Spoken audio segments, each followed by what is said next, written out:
अस्सलाम वालेकुम। आप देख रहे हैं PA न्यूज HD और मैं हूं आपके होस्ट सादिया बतूल। शामिल करते हैं आज की अहम खबरें।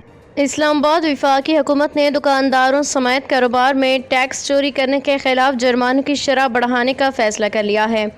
सेनेट की कायमा कमेटी बराए खजाना के इजलास में federal board of revenue FBR हुकाम ने ब्रीफिंग देते हुए बताया कि वफाकी हुकूमत ने टैक्स चोरी करने वाले दुकानदारों पर जुर्माना 5 लाख से बढ़ा के 50 लाख रुपए तक करने का फैसला किया है।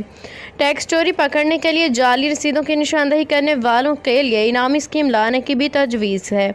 FBR हुकाम ने बताया कि नए बजट में टैक्स चोरी में मुलविस रिटेलर्स पे जुर्माना 5 लाख से बढ़ा के 50 लाख रुपए किया जाएगा।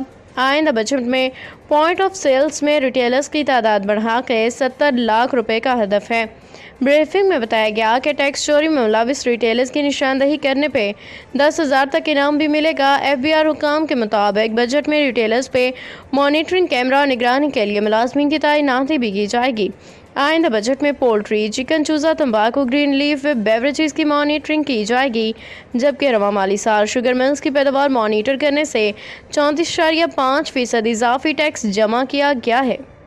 न्यूज स्टूडियो से अब तक के लिए इतना ही। मजीद खबरों और अपडेट्स के लिए देखते रहिए PA न्यूज HD।